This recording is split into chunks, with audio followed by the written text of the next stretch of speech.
Bienvenidos a este programa de actualización médica continua en cáncer de próstata. Trataremos el tema de relación entre la terapia de deprivación androgénica y los eventos cardiovasculares en el paciente con cáncer de próstata. La terapia de deprivación androgénica se indica en diferentes estadios de la enfermedad. Las guías europeas indican que la terapia es estándar en todos los pacientes que se presentan con metástasis a distancia, ya sea con enfermedad M1 o con metástasis a los ganglios regionales, es decir, enfermedad N positivo, M0. En los estadios T3 y T4 de la enfermedad, la terapia hormonal se indica cuando el paciente es sintomático, cuando tiene enfermedad extensa o cuando tiene antígenos por arriba de los 25 nanogramos por mililitro. También está indicada como tratamiento adyuvante o no adyuvante cuando el paciente va a recibir radioterapia, y esto ha demostrado claramente una ventaja de sobrevida en los pacientes de alto riesgo. En los estadios T1 y T2 de la enfermedad, la terapia hormonal se indica en aquel paciente sintomático que necesita paliación y que no es candidato a recibir una terapia curativa. Finalmente, para aquellos pacientes que tienen un alto riesgo, es decir, un estadio T2C o un Gleason mayor de 7 o un antígeno prostático específico mayor a 20 nanogramos por decilitro, también hay indicación para la terapia de supresión androgénica. Finalmente, en aquellos pacientes que tienen vigilancia activa y que han empezado a salir del control del antígeno, también son susceptibles de recibir terapia de deprivación androgénica.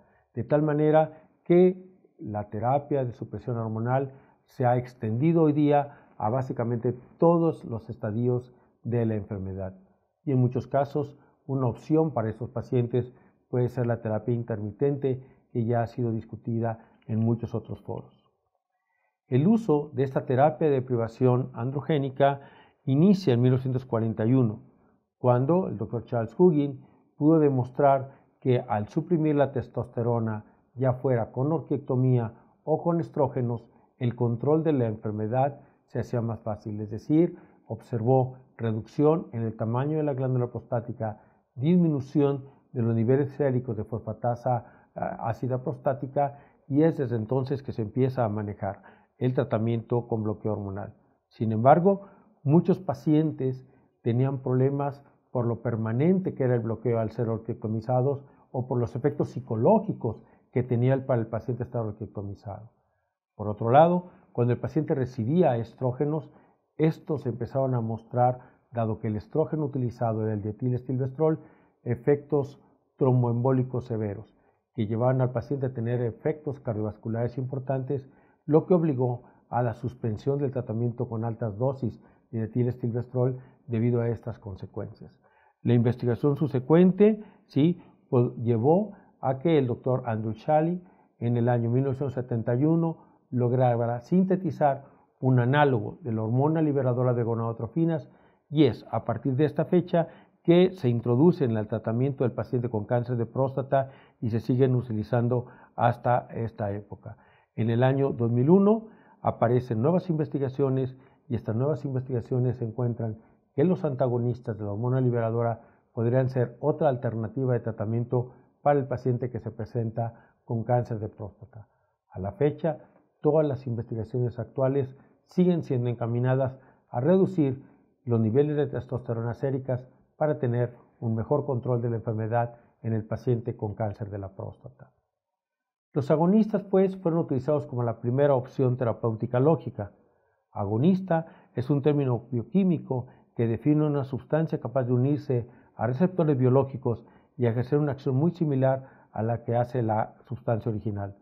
Los agonistas basan su mecanismo de acción en saturar al organismo de testosterona a nivel sérico, y dado que la regulación hormonal de los esteroides es por una retroalimentación negativa, la respuesta a este exceso de testosterona es la supresión en la producción hormonal. Pero esta respuesta de elevación de la testosterona, este incremento inicial, tiene un efecto llamado efecto Flare, traducido al español efecto Flamaso. Y este efecto Flamaso, que es el estímulo o incremento en la producción de testosterona, tiene consecuencias. Estas consecuencias es una estimulación aguda del cáncer de próstata que está mediada por la testosterona durante los picos de testosterona en los pacientes que se manejan con agonistas de la hormona liberadora de gonadotrofinas. Los pacientes requieren el uso de antiandrógenos para poderse proteger de este flamazo. Y este flamazo, esta elevación de testosterona, tiene consecuencias como son aumento en el dolor óseo, obstrucción vesical aguda, insuficiencia renal obstructiva, compresión radicular y, sobre todo, eventos cardiovasculares fatales por un estado que se presenta de anticoagulación. Por otro lado, un antagonista es el término bioquímico que define una sustancia natural o sintética que es capaz de unirse a receptores biológicos, pero solo con funciones de bloqueo. Su acción es la contraria a la sustancia natural original. Los antagonistas solo ocupan el sitio de unión de la hormona liberadora sin ejercer estímulo alguno. De esta manera, ni la hormona gonadotrofina ni el antagonista pueden estimular ninguna producción. Con esto podemos tener este cuadro comparativo. ¿Cuáles son las acciones que realiza el agonista a nivel del eje hipotálamo, hipófisis, gónada y cuál es la acción que efectúa el antagonista? Resaltando que ambos actúan a nivel del mismo receptor hipofisiario, pero el agonista lo va a estimular aumentando la producción de hormona luteinizante, de hormona folículo estimulante, de hormona liberadora de gonadotrofinas y aumentando también la producción de testosterona. Y que a lo largo del tratamiento con estos agonistas se presentan picos y micropicos de todas estas sustancias. En el otro lado tenemos a los antagonistas, los cuales hacen un bloqueo sin actividad alguna a nivel de estimulación, por lo tanto disminuye la hormona liberadora de gonadotrofinas, disminuye la hormona luteinizante, disminuye la hormona folículo estimulante y disminuye la testosterona.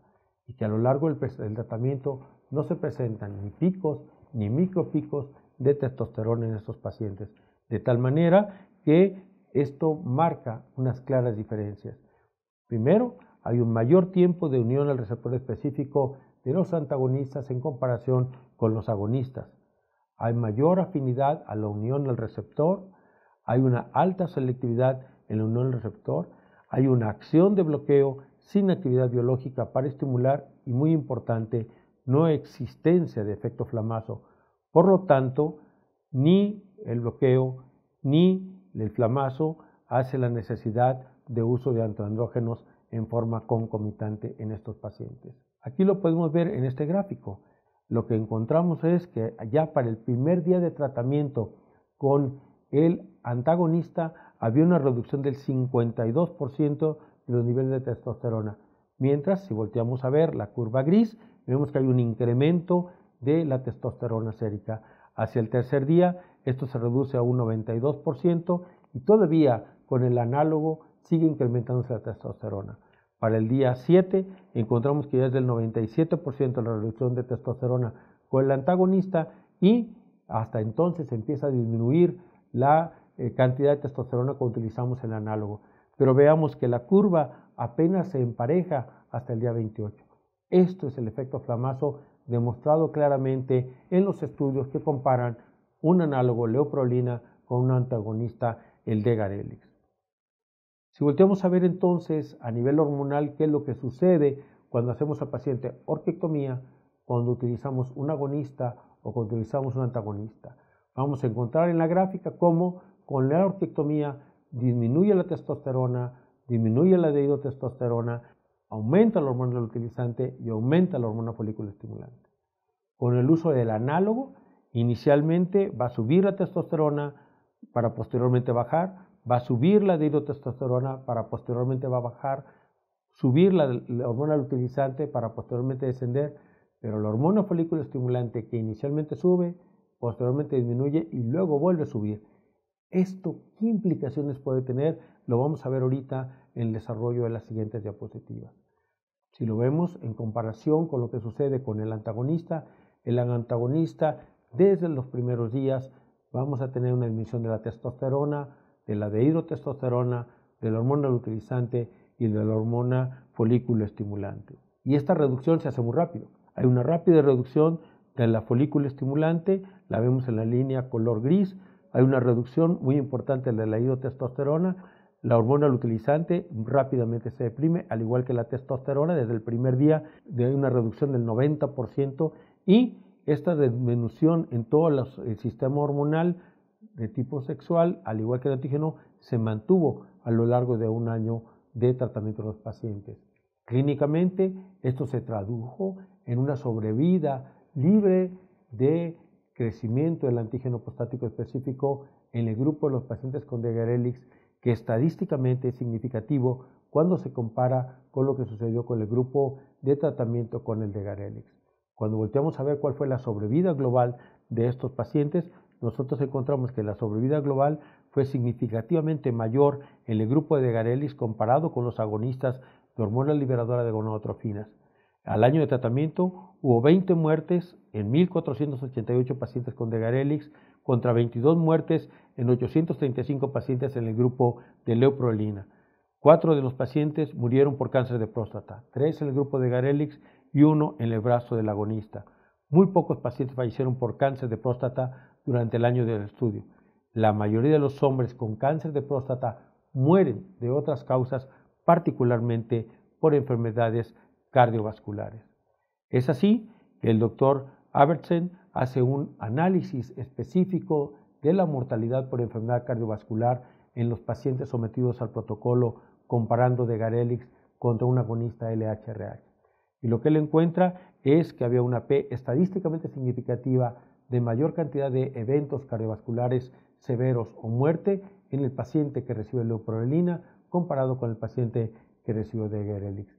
Y si volteábamos a ver específicamente a los pacientes que tenían una enfermedad cardiovascular previa antes del inicio de su tratamiento para el cáncer de próstata, estos pacientes que tenían enfermedad cardiovascular tuvieron mucho más eventos severos que podían llegar hasta la muerte cuando estuvieron recibiendo el análogo LHRH en comparación con los que recibieron el agonista, con una P de 0.0077 que lo hace estadísticamente muy significativo. Y como podemos ver en la gráfica, esta diferencia en mortalidad y morbilidad cardiovascular se nota desde el primer mes de tratamiento. Vemos cómo las dos líneas se empiezan a separar en este momento histórico del tratamiento de los pacientes.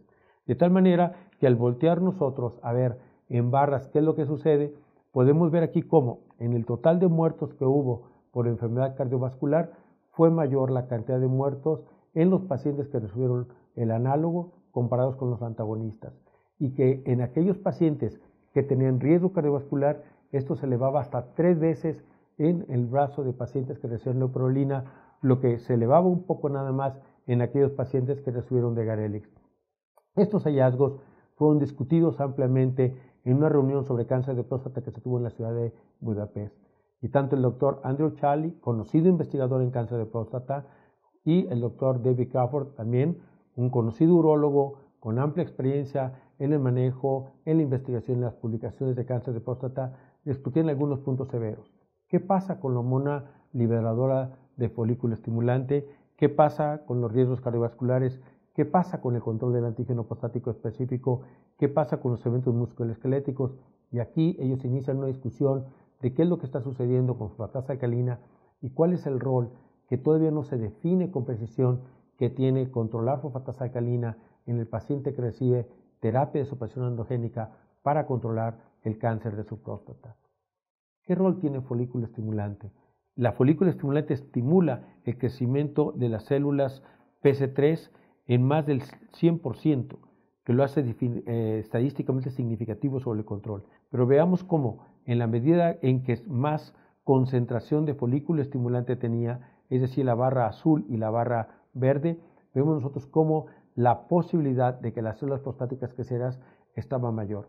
En la medida que se iba agregando este péptido inhibidor prostático, vemos cómo la barra negra, la barra gris y la barra azul iba disminuyendo la posibilidad de crecimiento de células prostáticas. Este estudio en vitro fue el primero en mostrarnos cómo la folículo estimulante juega un rol muy importante en el crecimiento de la glándula prostática. Pero más allá que esto, Mariani hace este otro estudio y él encuentra que los receptores de folículo estimulante y la hormona folículo estimulante se manifiestan en el tejido prostático normal en forma débil, en el crecimiento prostático de una forma más significativa, cuando hay cáncer de próstata en una forma todavía más importante, pero que esta manifestación es mucho más importante cuando se trata de un cáncer de próstata metastásico. Pero también encontró este autor que la hormona folículo estimulante se puede encontrar y se puede manifestar tanto la folículo estimulante como sus receptores en el adipocito y en los miocitos cardíacos. Esto tendrá pues un papel importante en los eventos cardiovasculares que puede presentar el paciente con cáncer de próstata. Recordemos también cuáles son los predictores de extensión extraprostática. Todos sabemos que el mejor predictor de extensión tumoral extraprostático es el tamaño del tumor.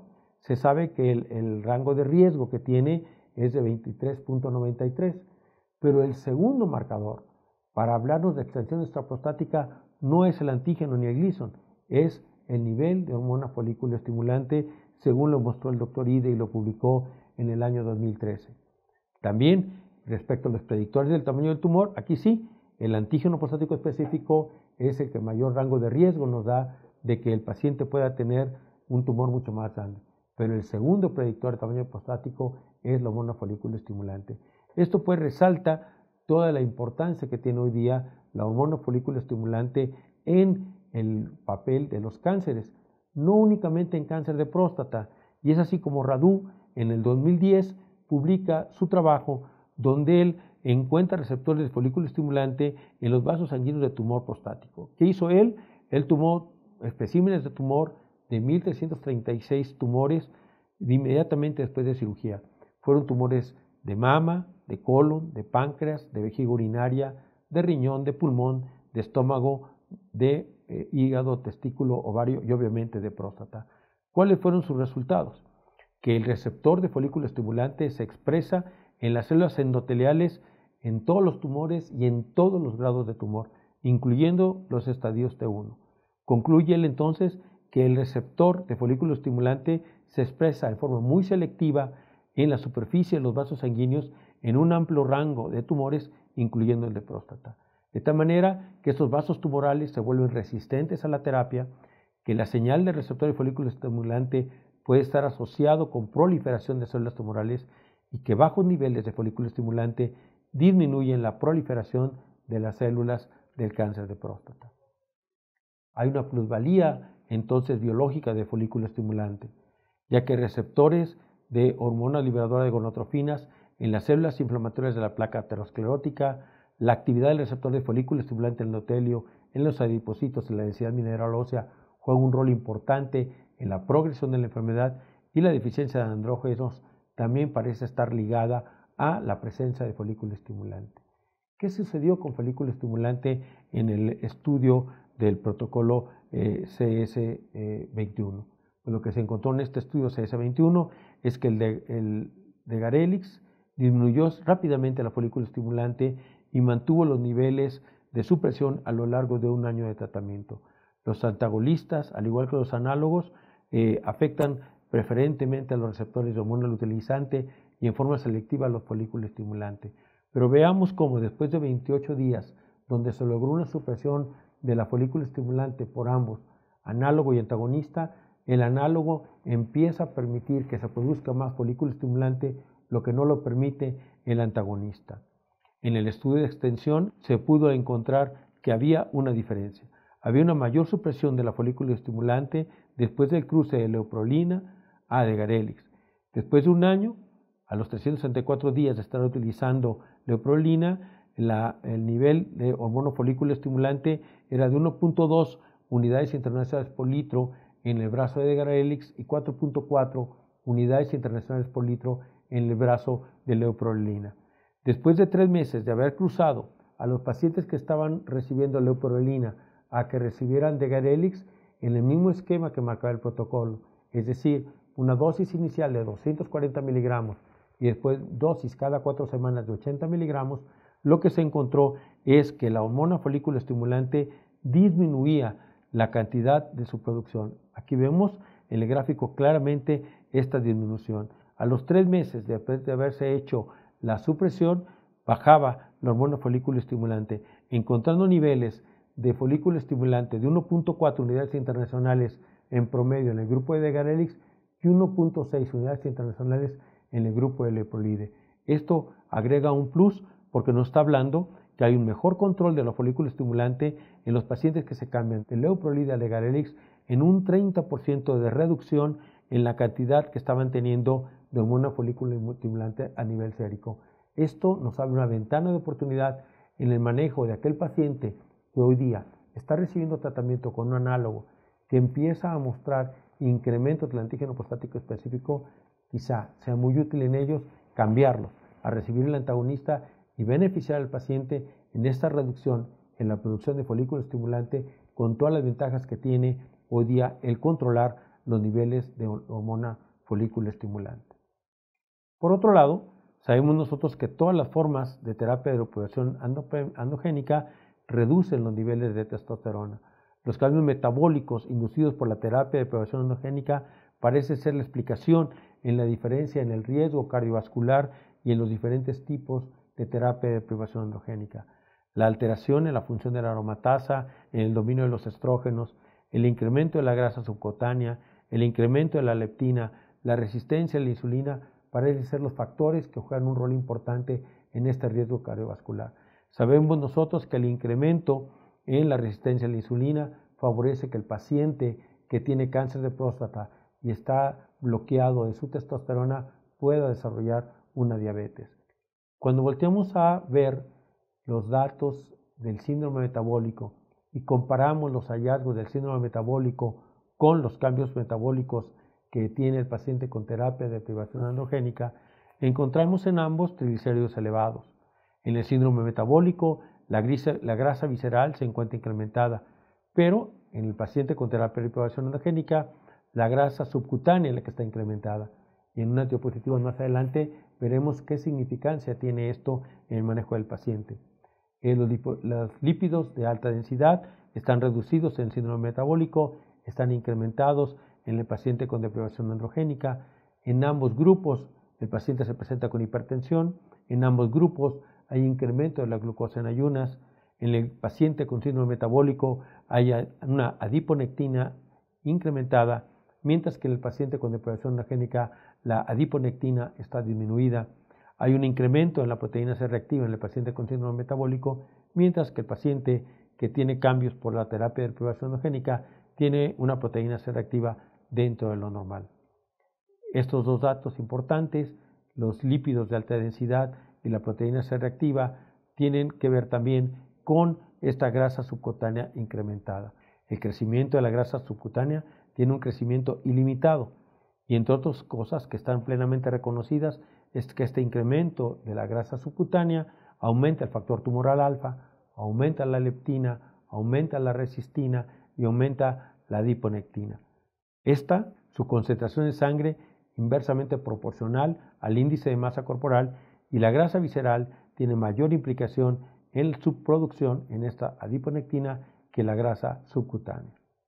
Todo esto se va a traducir en un impacto sobre la placa aterosclerótica. En la placa aterosclerótica encontramos una placa estable con un lumen a un acúmulo de lipocitos. En la capa vulnerable, la capa se vuelve delgada y hay alteraciones y diferencias en cuanto al acúmulo de triglicéridos y otros agentes AG libres. La capa es más gruesa en la placa estable, en el paciente con placa vulnerable esta es muy delgada. En cuanto a la composición, la placa estable es rica en colágena, la placa no estable, vulnerable, es rica en células inflamatorias y en actividad proteolítica. Los lípidos son pobres en la placa estable, están ricos, están aumentados en la placa vulnerable, y finalmente en la placa estable hay un bajo nivel de proceso inflamatorio, mientras que en la placa vulnerable existe una gran actividad de inflamación. Esto entonces va a favorecer que este acúmulo haga que la placa se pueda romper con mayor facilidad.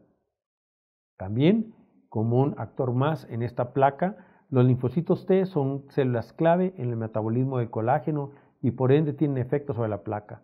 Estimulan los macrófagos, que a su vez liberan proteasas que degradan la matriz del colágeno y de la capa fibrosa de la placa, incrementando el riesgo de complicaciones tromboembólicas que presenta el paciente.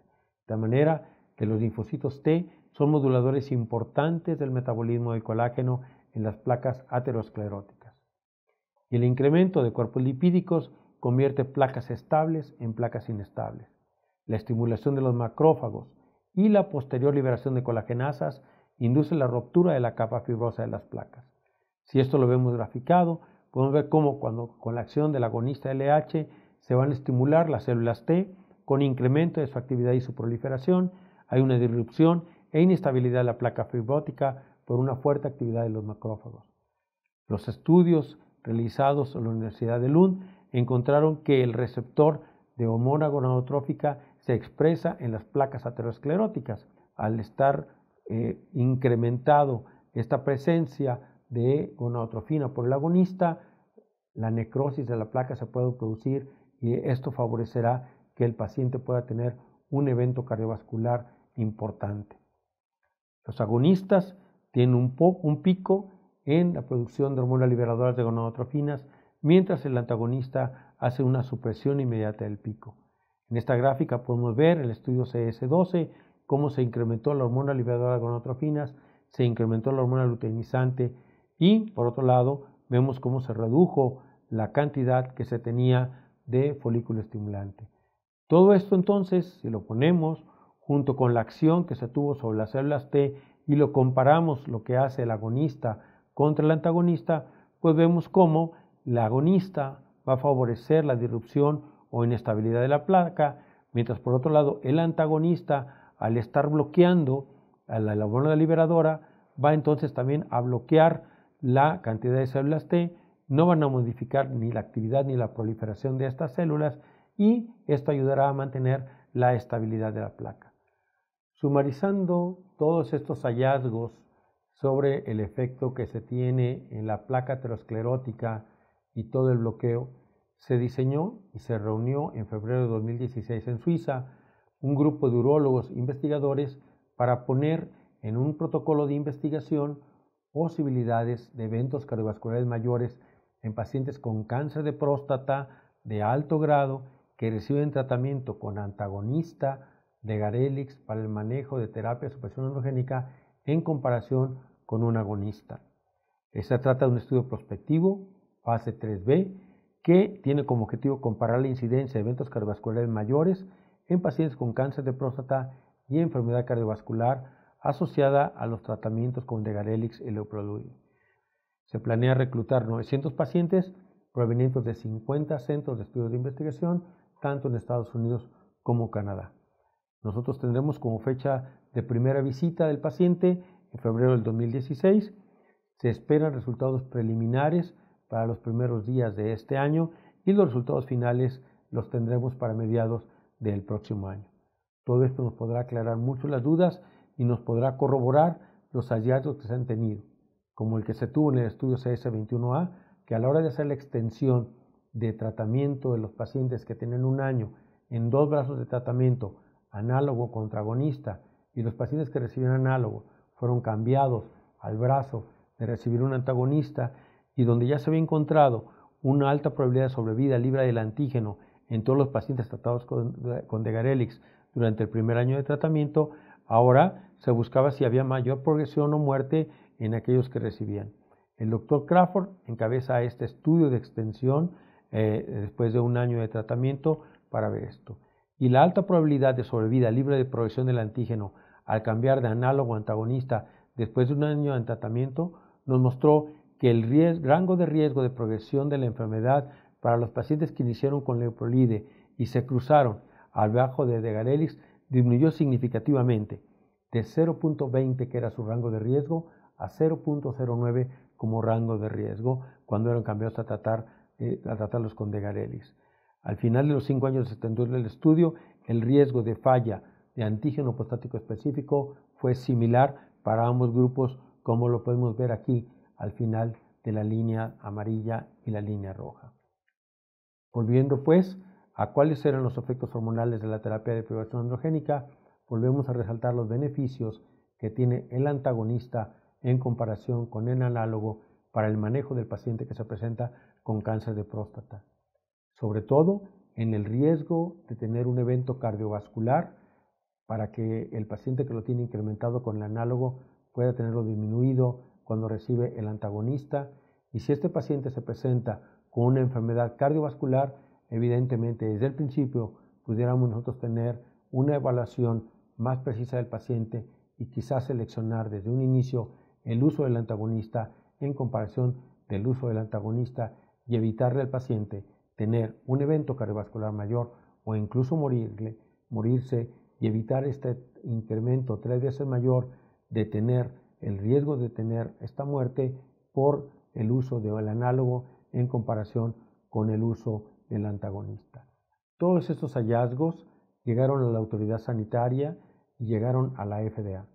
Por lo tanto, la FDA hace un análisis de todo lo que se estaba presentando, el manejo del paciente con cáncer de próstata al estar suprimiendo la testosterona y lleva como conclusión que el 20 de octubre del 2010 la FDA notifica a los fabricantes de la hormona liberadora de gonadotrofinas la necesidad de agregar nueva información sobre la seguridad en la sección de advertencias y precauciones en las etiquetas de sus medicamentos.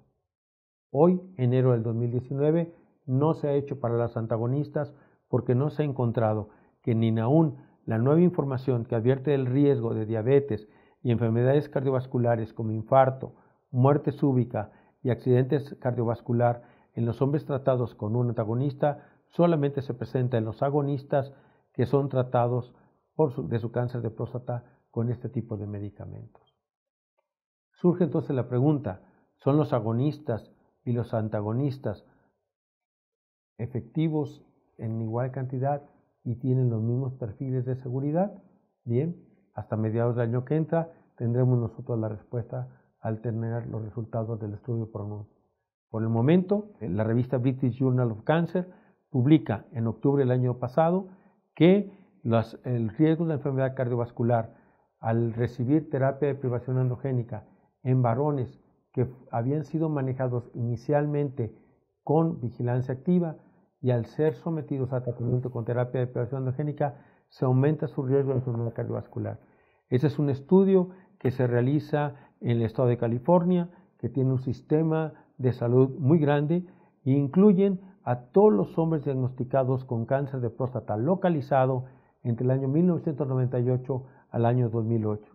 Inicialmente, estos pacientes, un total de 7.637 pacientes, fueron sometidos a vigilancia activa y fueron seguidos hasta el 2010.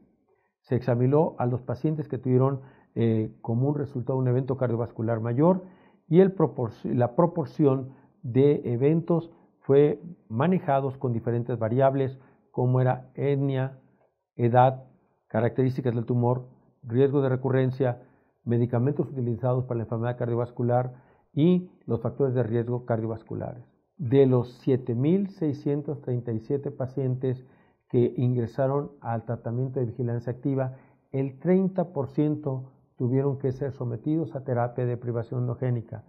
En el análisis multivariado, la terapia de privación androgénica se asoció en un incremento del riesgo de falla cardíaca, con un rango de riesgo de 1.81 en aquellos hombres que no tenían antecedentes de enfermedad cardiovascular, mientras que en aquellos pacientes que tenían una arritmia cardíaca, el rango de riesgo se elevaba a 1.44 y los que tenían un trastorno de la conducción, el rango de riesgo se elevaba a 3.11.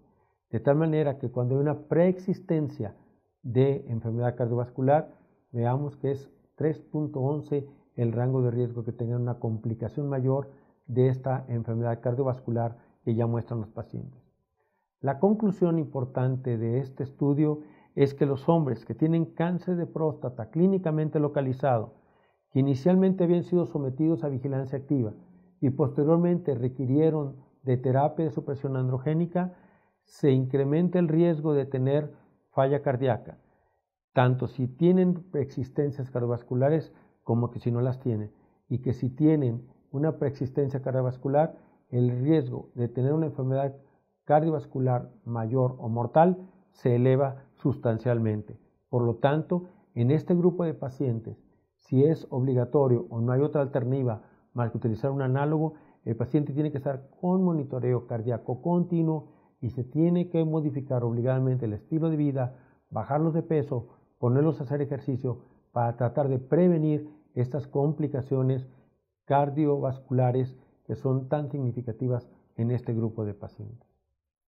Con toda esta información, podemos nosotros poner en la balanza las ventajas que tiene cada uno de este tipo de terapia de supresión androgénica. En un brazo tenemos a los agonistas, que presentan como ventaja que la aplicación, la inyección, se puede hacer cada 3, cada 6 o cada 12 meses. Por otro lado, en el brazo de los antagonistas, tenemos que estos reducen en forma muy significativa la hormona folículo estimulante con todas las implicaciones clínicas que hemos señalado, disminuyen el antígeno prostático específico, disminuye la fosfatasa alcalina, que en breve conoceremos las implicaciones que esto puede tener para el paciente, disminuye la testosterona, pero muy importantemente disminuyen el riesgo cardiovascular que pueden tener estos pacientes con cáncer de próstata. Presento a ustedes el caso clínico de un paciente masculino de 75 años de edad, hispánico, con historia de alcoholismo positivo. Él inicia con crisis convulsivas en el año 1999 y de entonces se le da tratamiento con carbamazepina. Además, tiene el antecedente de ser hipertenso, con una estenosis subaórtica hipertrófica que le condiciona angina de pecho desde el año 2004 y que está siendo tratado por su cardiólogo con propanolol. Tiene un ECOG de 0 y el motivo de consulta es presentarse con un tumor supraclavicular del lado izquierdo a la consulta en diciembre del 2009. Esta es la resonancia magnética del paciente. Como podemos observar nosotros, encontramos en la parte de la clavícula del lado izquierdo esta masa que vemos en las proyecciones más anteriores, que es también conocida con el nombre de ganglio de Virchow. Con estos hallazgos se decide al paciente en la exploración física hacer énfasis en el tacto rectal. Al tacto rectal encontramos una próstata aumentada de tamaño con un lóbulo izquierdo pétreo. El antígeno prostático específico fue de 1581 nanogramos por mililitro. El ecosonograma transrectal de próstata mostraba un área hipoecogénica en el lóbulo del lado izquierdo. Y las biopsias de próstata tomadas el 13 de diciembre reportaron un carcinoma, adenocarcinoma microacinar con un patrón de Gleason 4+5 en más del 50% en 4 cilindros del lóbulo del lado izquierdo, el resto de los cilindros izquierdos y los 6 derechos negativos a malignidad.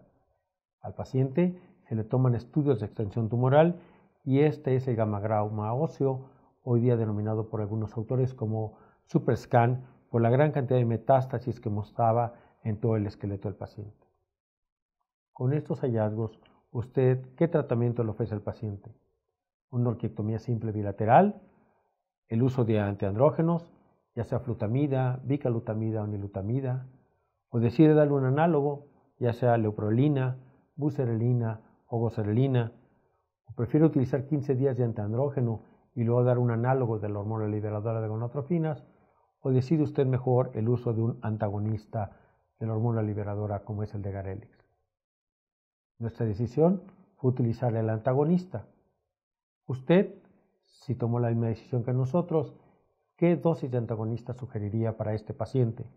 120 miligramos cada 4 semanas, 80 miligramos cada 4 semanas, una dosis inicial de 240 miligramos y a las 4 semanas 120 miligramos y seguir con 120 miligramos cada 4 semanas, o decidiría la dosis de 240 miligramos como dosis inicial, continuando con 80 miligramos cada 4 semanas. Nosotros, en base a los resultados de los estudios de adecuación de dosis que mostraron que la eficacia de la secuenciación 240-80 tenía resultados muy similares a la secuenciación 240-120, decidimos utilizar la dosis recomendada de 240 miligramos periumbilicales subcutáneos como dosis inicial y continuando con 80 miligramos cada 4 semanas y así sucesivamente. Al paciente se le pone la primera dosis, es decir, 240 miligramos, el 29 de enero del año 2010 y la dosis de 80 miligramos le correspondía el 17 de febrero de 2010 y en esa fecha se le administró.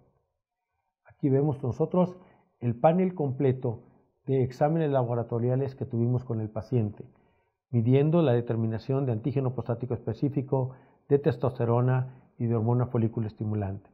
Como podemos ver, el nivel de antígeno prostático específico decayó sustancialmente al mes de la primera aplicación de 1581 a 558, para el siguiente mes ya estar en 15 y ya para el mes vemos aquí de agosto ya estamos por abajo de la unidad. Es decir, a los 8 meses de la primera aplicación ya estamos por abajo de la unidad de antígeno prostático específico. Con respecto a la testosterona de 4.51 nanogramos basal, antes de la primera aplicación, ya estaba en niveles de castración cuando acudió el paciente a su tercera aplicación de medicamento, con un nivel de control del antígeno de la testosterona, como lo marcan las guías, sobre todo la guía europea, de ser menor a 20 microgramos por mililitro de testosterona. Nuestro paciente tenía 17 microgramos de testosterona. Pero lo más sobresaliente de este panel laboratorial es el nivel de hormona folículo estimulante. Podemos notar aquí que de los 14.000 unidades internacionales que tenía por mililitro, esto bajó sustancialmente a 8.9. Es decir, se acercaba mucho ya al rango de normalidad de 8, que es lo que marca las guías internacionales para un varón. Notando que el nivel de folículo estimulante ya desde el mes de abril, es decir, al cuarto mes de tratamiento, estaba muy por abajo de la unidad y esta cantidad se mantiene estable a lo largo de todo el estudio, con discretos incrementos, pero que después volvía a descender de forma satisfactoria. ¿Esto se traducía clínicamente en algo? Sí. Este es el rastreo óseo que se efectuó en agosto.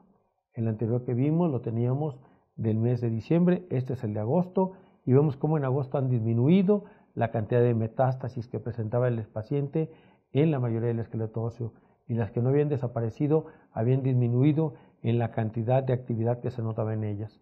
Aquí tenemos el comparativo de gamografías óseas, donde podemos ver las lesiones que tenía el paciente en el mes de diciembre del 2010 y las que encontramos en el mes de agosto del 2011. Con respecto a la seguridad en el uso del medicamento, el paciente únicamente mostraba dolor con la aplicación del medicamento. Esto fue mucho más manifiesto en los primeros 2 meses de aplicaciones.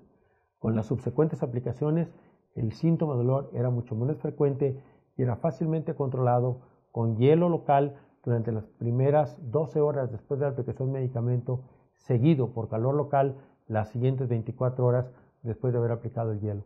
Esto, junto con en algunos casos, con el dolor más intenso, de dejarle al paciente acetaminofeno 500 miligramos cada 8 horas, mitigaba adecuadamente el dolor del paciente.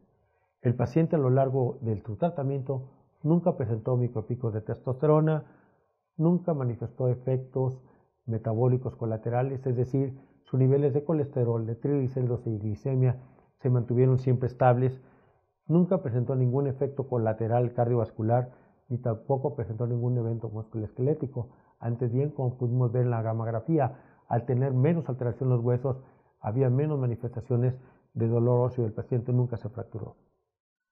La pregunta que surge en este punto, que estamos viendo un paciente ya bien controlado, ¿es factible en este tipo de pacientes hacer intermitencia? Recordemos lo que nos dicen todas las guías internacionales, las europeas, las de la UA, las guías NICE. En un paciente que presenta cáncer de próstata metastásico, nunca se debe suspender la terapia de supresión androgénica. Aun cuando el paciente se manifieste resistente a la castración, jamás se deberá suspender la terapia de supresión androgénica. Entonces la respuesta es no debemos entrar en intermitencia, debemos de mantener el tratamiento. Pero sí debemos darle ayuda al hueso, es decir, si damos protección al hueso, y para esto debemos utilizar en el paciente calcio desde que iniciamos tratamiento y determinar en qué momento el ácido solendrónico o algún tipo de manejo pudiera ser el adecuado para estos pacientes. Si el antígeno se incrementara, ¿se agregaría a este paciente algún antiandrógeno? Hoy día podemos contestar claramente que sí. Para aquellas fechas todavía no teníamos a la mano ni abiraterona ni enzalutamida. Hoy día que ya disponemos de ella, sí. Este paciente, en caso de que se manifieste resistente a castración, debemos de utilizar un antiandrógeno. ¿Y el cuánto tiempo podemos esperar en este tipo de pacientes que desde el inicio se presentan metastásicos y que se vuelvan resistentes a la castración? Lo podemos esperar a los 6 meses, 12, 18 o 24 meses. En la mayoría de los casos esperamos que sean resistentes a castración a los 18 meses. Pues este paciente se muda a vivir a San Bernardino con uno de sus hijos en California en octubre del 2011.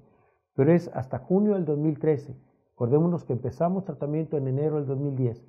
Es decir, estamos hablando de 27 meses que transcurrieron antes de que el paciente se volviera resistente a castración. Y es aquí cuando se le encuentra ya con una elevación del antígeno por más de 100 nanogramos. El paciente es trasladado a Los Ángeles, donde en un hospital en Los Ángeles es invitado a participar en un protocolo para administrarle Carbacitaxel. En febrero del 2014, el paciente, después de haber estado recibiendo desde junio la dosis de Carbacitaxel que le correspondía según el protocolo, él decide retirarse del protocolo. Él se quejaba mucho de los efectos colaterales que tenía la administración de este fármaco. Él continuaba con su administración de Garelix, 80 miligramos cada 4 semanas, y entonces el paciente, para estas fechas, continuaba con su alcoholismo y de febrero del 2014 hasta marzo del 2015, es decir, 13 meses después, durante una crisis epiléptica, cuando el paciente se encontraba alcoholizado, el paciente fallece. Entonces el paciente fallece no de su cáncer de próstata, sino de una causa extra esta. Como conclusión, podemos nosotros sacar el hecho de que en pacientes que se presentan con enfermedad cardiovascular importante, como era este paciente de 75 años de edad, que tenía un cáncer de próstata muy agresivo, el manejarlos con un antagonista de la hormona liberadora de gonadotrofinas, como es el de Garelix, es un tratamiento eficaz para el control del cáncer, es un tratamiento seguro, con efectos colaterales únicamente a nivel local, de dolor, durante 2 días después de la administración del medicamento, y con un excelente control de la enfermedad, prolongando el tiempo en que el paciente se puede manifestar resistente a la castración. De tal manera que hoy día, dentro del armamentario que tenemos para suprimir de testosterona al paciente con cáncer de próstata en cualquier estadio de la enfermedad, y que la indicación médica sea bloquearle su testosterona, tener en mente que los antagonistas son la primera elección, sobre todo en aquel paciente que tiene enfermedad cardiovascular previa. Muchísimas gracias.